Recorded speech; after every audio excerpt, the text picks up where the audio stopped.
A very common role for Windows Server 2003 machines is to serve as a print server. So in this exercise, we're going to take a look at the steps that are required in order to set up your machine to manage print queues and manage physical print devices. So the easiest way to do this is by clicking on Start, Programs, Administrative Tools, and using the familiar Configure Your Server wizard. I'll go ahead and click Next to begin using the wizard, and Next again to confirm that I have everything turned on and set up properly. I'll choose the print server option from the list of roles, and you'll notice that in this case it's set to not configured.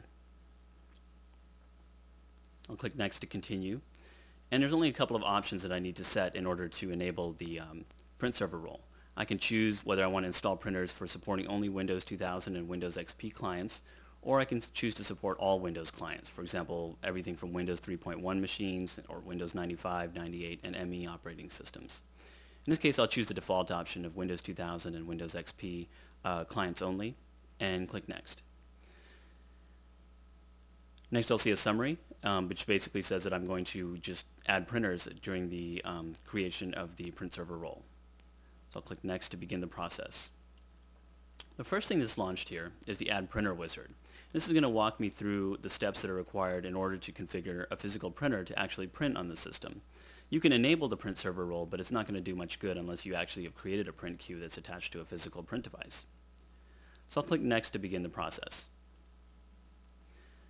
First thing I need to choose is what type of printer I'm going to add. So is this a local printer or a network printer?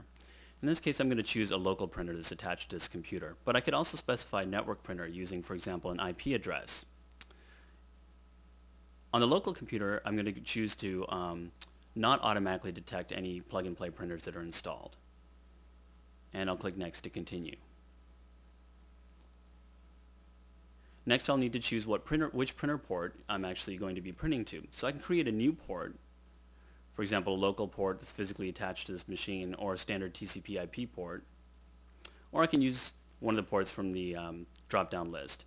In this case, the most common option will probably be the LPT1 or LPT2 port on your print server. So I'll go ahead and choose LPT1 and click Next to continue.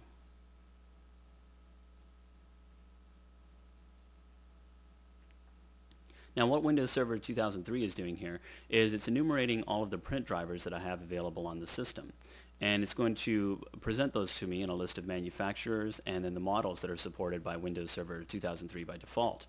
Now if you have a newer print device, or if you have a print device that's not supported out of the box within the operating system, you can also choose the Have Disk option, which will allow you to provide drivers just like you would for any other device.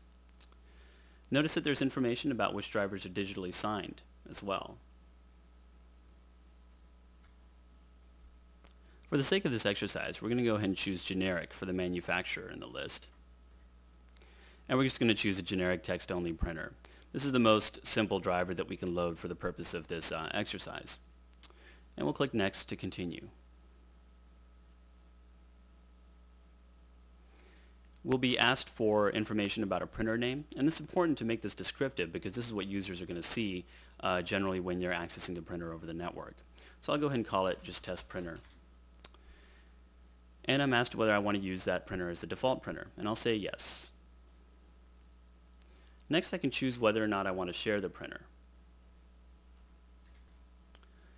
You'll notice that there's a default share name, which is automatically created based on the name that I created earlier. In this case, I'm just going to go ahead and call it Test Printer so it's easier to read. And I'll click Next. I'll see a warning that tells me that this name may not be accessible from some MS-DOS workstations. So if I'm actually supporting older operating systems, it might be important for me to choose a shorter name and one that doesn't include spaces. But in this case, I'll just go ahead and continue. I can also type some descriptive information about this test printer. So I might say test printer located on second floor, and a comment saying for testing purposes only. I'll click Next to continue. And finally, the wizard asked me if I want to print a test page.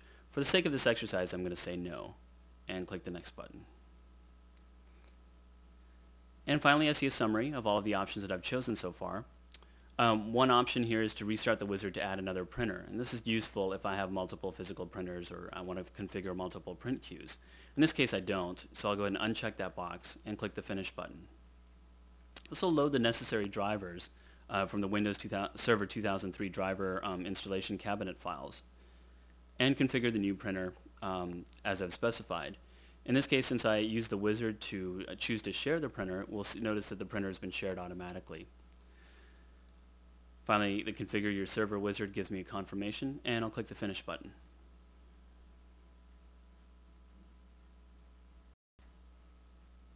In order to monitor the new printer that we've set up in this exercise, I've gone ahead and submitted a test print job to the test printer device. So let's go ahead and take a look at some of the properties of that print job. To do that, we can just double click on the test printer item, and you'll notice that one of the items that shows up in the queue is the test page that I sent. Now I can also view additional information about this print job. So I'll right click on it, and you'll notice that there's some common operations. For example, I can pause the print job, which won't remove it from the queue, but it'll prevent it from actually being sent to the printer. I can restart the print job, and this is sometimes useful for troubleshooting purposes if, for example, a printer error prevented the entire job from being completed. Or I can cancel the print job, which we'll do that in a second, but let's go ahead and click on Properties first. Now in this case, I've physically detached the server from the actual print queue, so you'll notice that there's an error message that tells me that the document failed to print. One of the things that I can configure for the properties of the test page document are the priority. So for example, if I raise the priority, this print job may be placed ahead of other print jobs in the queue. At this time, it's meaningless to set this setting because I only have one print job in the queue.